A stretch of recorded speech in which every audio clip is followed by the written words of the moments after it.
Bonjour, donc toujours dans le cadre de la matière expression écrite et orale, destinée aux étudiants de première année licence alimentaire, nous allons voir aujourd'hui le TD numéro 6 concernant les références bibliographiques.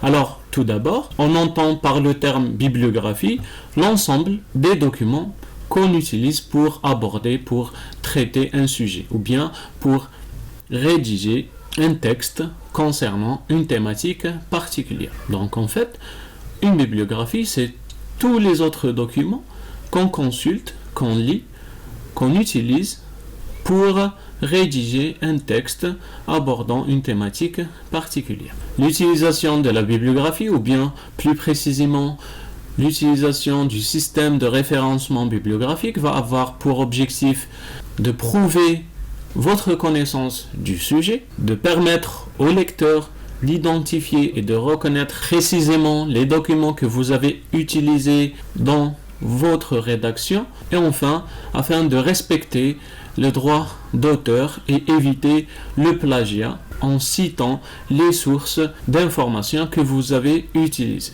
Dans ce cadre, je vous invite à lire l'arrêté numéro 1082 concernant le plagiat en milieu universitaire. L'arrêté est disponible sur la plateforme d'e-learning. Maintenant, on entend par référence bibliographique l'ensemble des éléments ou bien des informations, notamment le nom des auteurs, l'année de publication, le titre du document, son éditeur, le nombre de pages, etc., qui permettent d'identifier un document. L'ensemble des références bibliographiques forme ce qu'on appelle la bibliographie. Il existe une forme abrégée de la référence bibliographique qu'on appelle citation.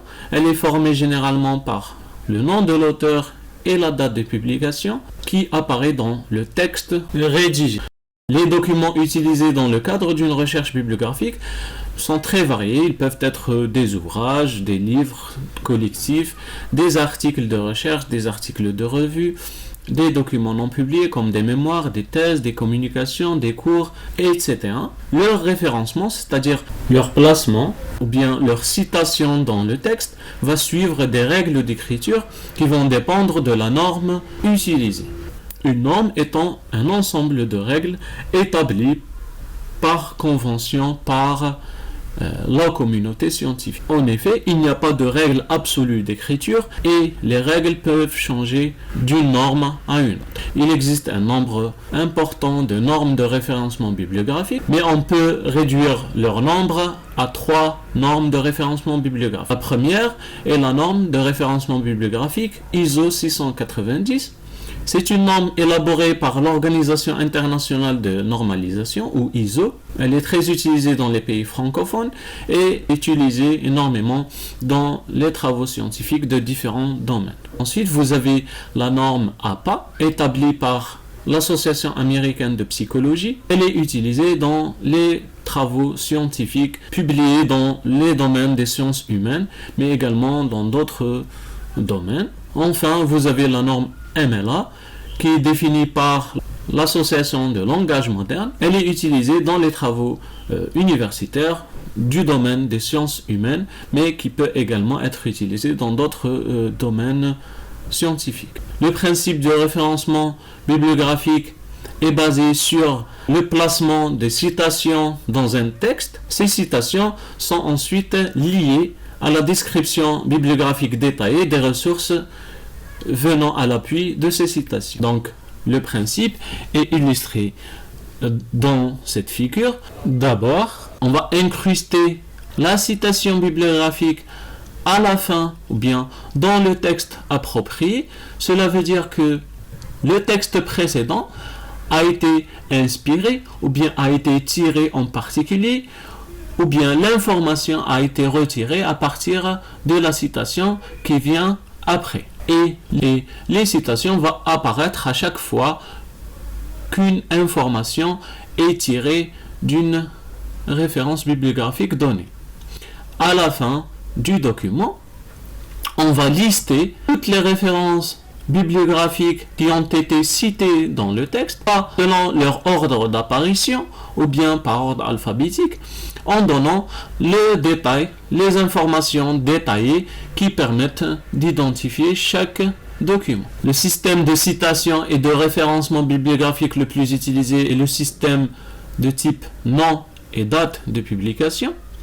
Pour la partie citation dans le texte, l'on va citer le nom du créateur ou bien des créateurs du document ainsi que l'année de sa publication. On va incruster cette citation de plusieurs manières.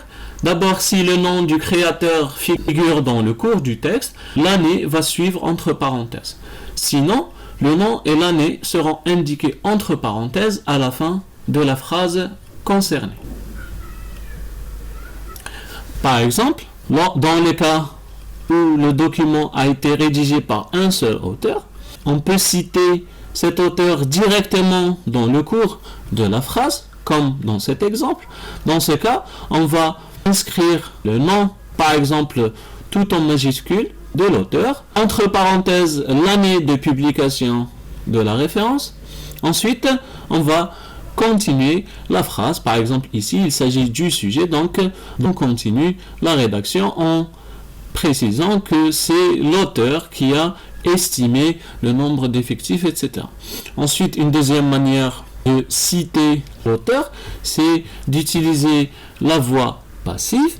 Donc ici, je termine par le nom d'auteur et l'année. Enfin, si l'auteur n'est pas directement cité dans la phrase, on va insérer la citation entre parenthèses à la fin de la phrase concernée.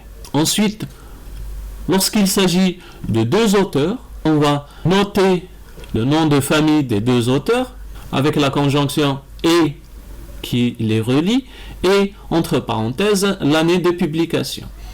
Si la citation est indirecte, dans ce cas, on fait pareil, nom du premier auteur et nom du deuxième auteur, virgule, année de publication, le tout entre parenthèses. Ensuite, lorsque le document cité a été créé par plus de deux auteurs, on va se contenter de citer le nom du premier auteur et on va se contenter de rajouter l'expression école abrégée suivie d'un point comme ça, ce qui signifie et collaborateur, pour éviter d'écrire tous les noms des auteurs qui peuvent être des dizaines par souci de concision. Alors, on peut utiliser l'expression école, donc précédée par le nom du premier auteur.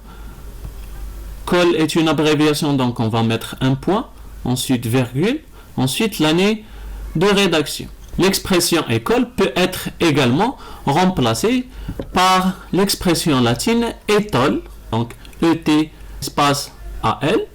Ici est une abréviation de l'expression AL, double L, qui signifie également collaborateur ou bien autre. Et dans ce cas, l'expression latine va être écrite en italique, donc suivie d'un point, virgule, année de publication. À la fin du document, les références des ressources citées vont être présentées dans une liste par ordre alphabétique du nom de famille des créateurs, avec chaque nom suivi de l'année de publication. Une référence bibliographique va avoir la structure suivante. Donc d'abord le nom et les initiales des auteurs, le titre du document, suivi par des informations sur l'édition et l'éditeur, c'est-à-dire l'entité qui a imprimé ou bien mis en ligne le document. Ensuite, l'année de publication. Ensuite, les pages consultées du document, ou bien les pages totales du document. Et enfin, lorsqu'il s'agit d'un document disponible sur Internet, son DOI. On entend par DOI l'identifiant numérique d'objets. Un DOI est un système d'identification de toute ressource numérique présente sur Internet. Il peut s'agir de rapports, d'articles scientifiques ou d'autres objets numériques. Un DOI va avoir cette forme d'écriture qui ressemble à une adresse URL, ou bien il va avoir cette forme-là, composée d'une série de chiffres. Et si vous copiez le DOI dans un navigateur internet, vous allez tomber directement sur ce document publié sur le site de l'éditeur. Par exemple, ici, il s'agit d'un article scientifique publié dans une revue scientifique. Ici, vous avez plusieurs exemples de références bibliographiques. Donc, vous voyez bien qu'ici, selon la norme ISO 690, la référence est écrite en commençant par le nom de l'auteur, ensuite virgule, les initiales des prénoms ou bien du prénom de l'auteur suivi par un point, ensuite le titre du document.